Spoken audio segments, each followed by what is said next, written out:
The apparent vanishing act of Marina Granovskaia brings to mind a story which sums up the anonymity in which this First Lady of football liked to work while governing Chelsea.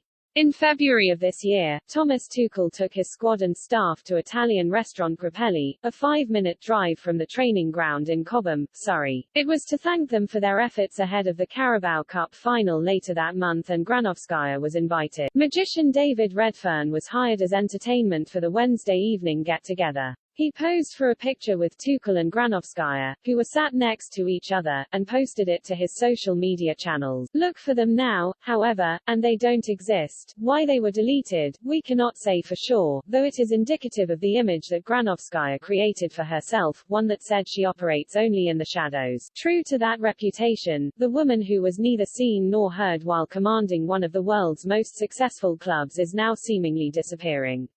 As a director since 2013, Granovskaia is set to leave Chelsea, having never conducted a single interview with a newspaper and without relying on a relationship with reporters who regularly cover her club.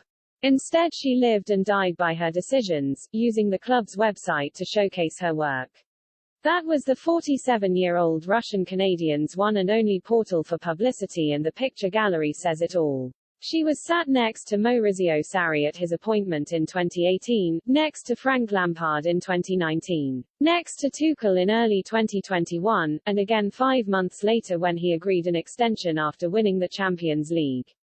She posed with the players who signed contracts with the club, like Romelu Lukaku on his return to Chelsea for £97.5 million, like Mason Mount, David Luiz, Cesar Azpilicueta, Reece James, Ruben Loftus-Cheek, N'Golo Kante and countless others whose transactions she oversaw. Her duties didn't stop with the men's team either, as she could be seen holding the Chelsea shirt alongside Sam Kerr at her signing in 2019. As a trusted ally of Roman Abramovich's, a longtime senior advisor and his eyes and ears on the ground, the Russian owner appreciated her relative anonymity and trusted her decision-making. Granovskaia, a Moscow State University graduate, had no background in football but rose to become the English game's leading lady. Some business was good, like the £89 million rising to £146 million she negotiated for Eden Hazard when he moved to Real Madrid, despite having only a year left on his contract with Chelsea. Some wasn't so good, like the costly re-signing of Lukaku, who is now on the verge of returning to Inter Milan on loan. Yet the loss of Granovskaia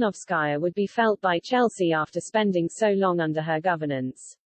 This is an official who only last year was named Best Club Director in European football at an awards evening in Italy as supporters bragged about her being their queen. They felt safe with her, considering this was someone who could bring in a record £60 million for a player like Oscar when the Chinese Super League was booming.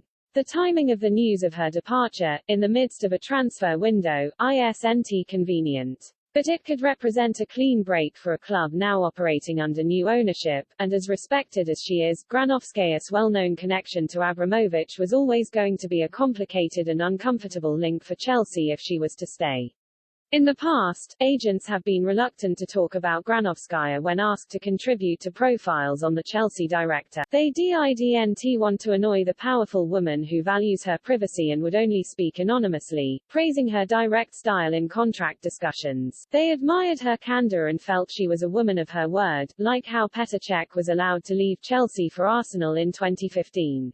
It was agreed that if an offer of £10 million came in, Cech would be granted his move. Despite it being a direct rival who met that valuation, she still sanctioned the sale, whereas others might have moved the goalposts late on. Granovskaia spent so much of her time at Chelsea in the shadows where she liked it. Her silence only added to the idea of her being a hard-line negotiator working behind the scenes to better the club. Chelsea now seem set for a new direction, one in which they'll be navigating those murky waters of contract negotiations without their shark.